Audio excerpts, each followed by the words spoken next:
I got the trip, I got the trip. Southside on. Southside on.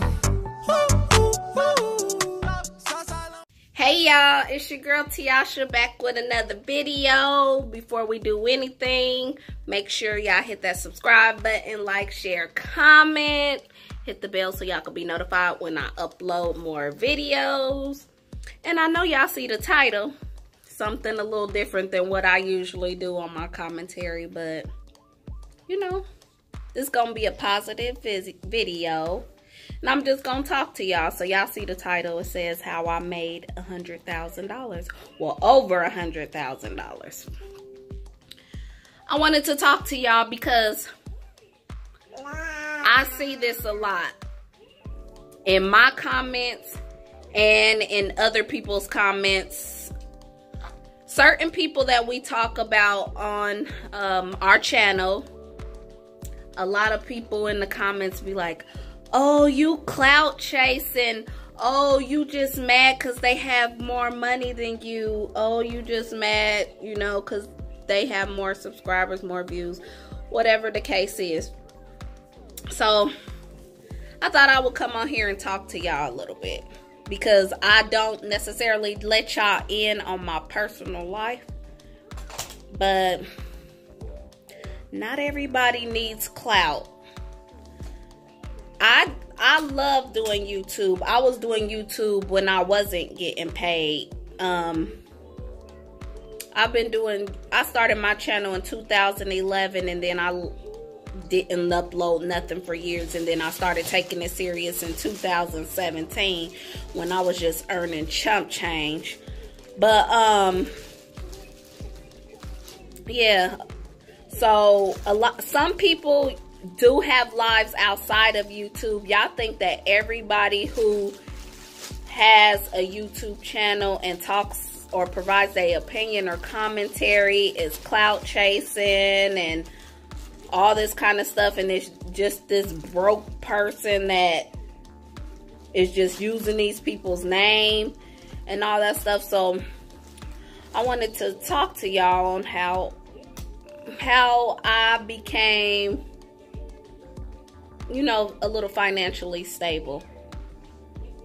So I bought a house when I lived in Colorado. If some of y'all don't know, I live in Atlanta now. I bought a house in Colorado right before the market skyrocketed. So I'm not going to give y'all the exact numbers, but I bought my house for about $120 something in Colorado. Lived in it. Decided I wanted to move to another state. My house appreciated so much. I sold it for almost $300,000. So of course, if y'all don't know how it works, I had to pay the bank back because originally I had got a loan from the bank and I was paying it back through my mortgage. So when I sold my house for almost $300,000, I paid the bank back their $100-something thousand that I owed them. Paid all the fees to my realtor and all that kind of stuff. And the profit came to me. The profit was over $115,000. Let's just say that. The profit was over $115,000. So what I did was, because I've always been the type that I wanted to be a little financially stable. And when I look into something, I like to research. So what I did, I moved to Atlanta. Now, Atlanta's cost of living is cheaper than Colorado's. I came out here and got with my realtor, found the house that I'm in now. I bought this house for $99,000.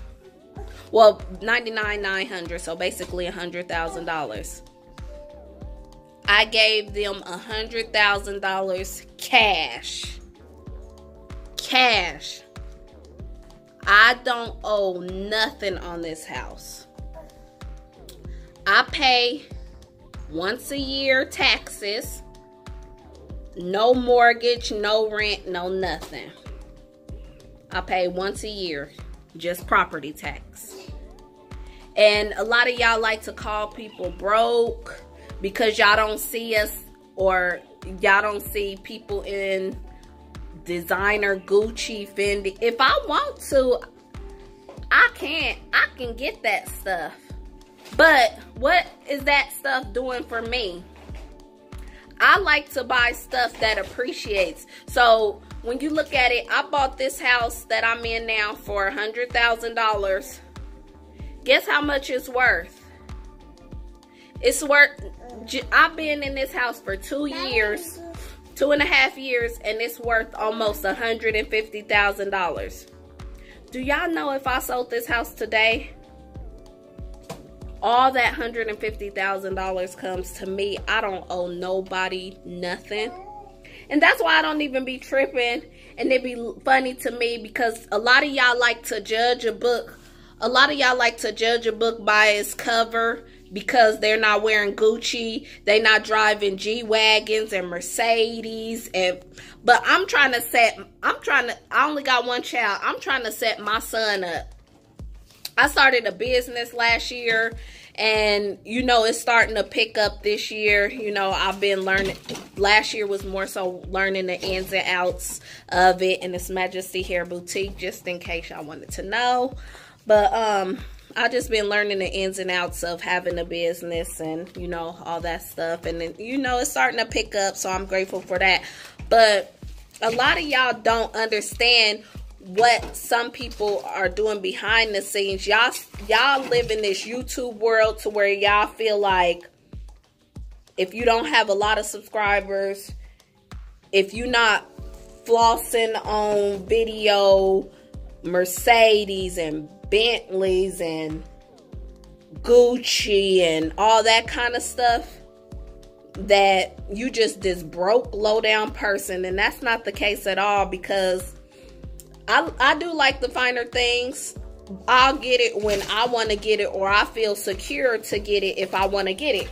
But if I wanted to, I could get those things.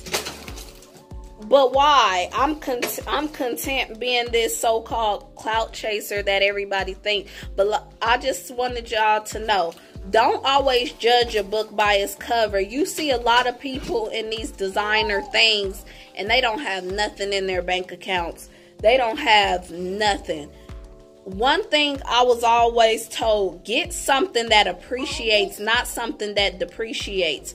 Property, property, property. Somebody is always gonna need somewhere to live. If I wanted to leave today, I could rent this house out and move somewhere else, and I got income coming in. Or I could sell this house. My house has appreciated. The price has went up.